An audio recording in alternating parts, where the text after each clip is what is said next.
that, I'm going to start. I'm going to turn it over to our fantastic panel. Let them first just introduce themselves a little bit and their own work around these issues, and then we're going to have, I think, a lively discussion. I hear that all of them have some strong opinions about this. So I'll turn it over to Fred first.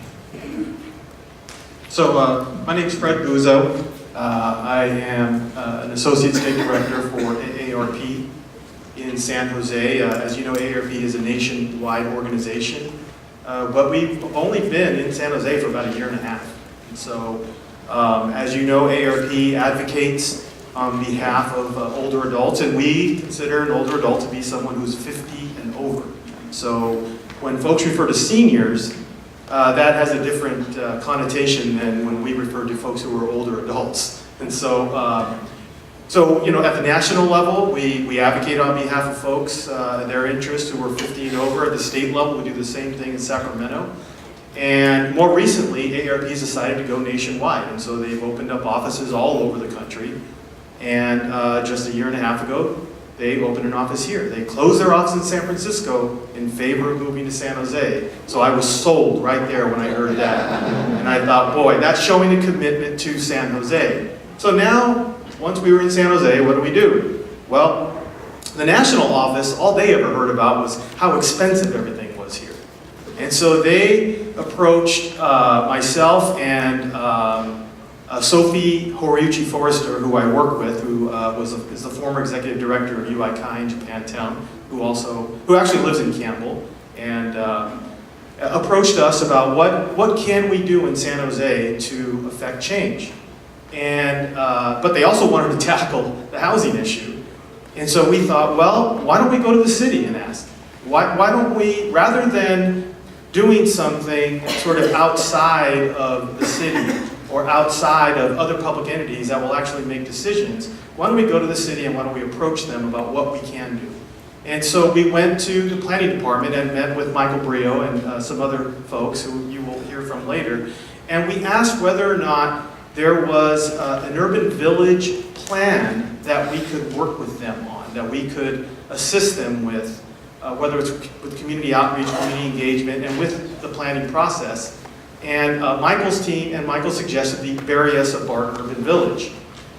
And so what we decided to do was, well, we could have a workshop or a conference or something like that. We decided to convene a charette, and a design charette, which is basically a series of workshops over a week. So it was open for 6 days, 12 hours a day for the most part. And we started nothing, we started from scratch, and we ended up with several designs and several ideas for the Berryessa Bart Urban Village.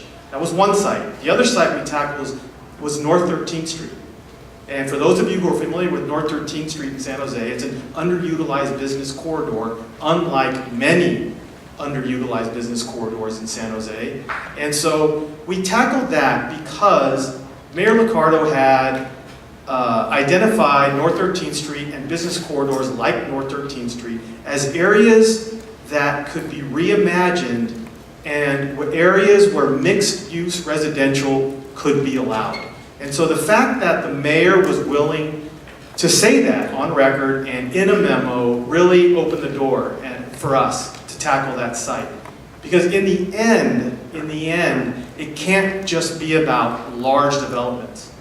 And at this point, a lot of folks are relying on those larger developments. We have to look at smaller developments, small-scale developments, developments that allow small property owners to at least have options. And so, two things that came out of the charrette were for Berryessa Bart, we were able to convene the private property owners, the city, VTA, community members, in a way that they had not been convened previously. And so we're hoping that will carry on into the official city planning process. We plan to be a part of it. For North 13th Street, very different situation. You have a community that at this point has no hope. We wanted to empower them. And so it's going to take more effort to continue to empower that community, to make sure that that community continues to do the work with AARP and with other agencies and other nonprofit partners that are willing to do it with us. But it's about creating housing for everybody. Yes, our primary focus is older adults, but housing has to be created for people of all ages.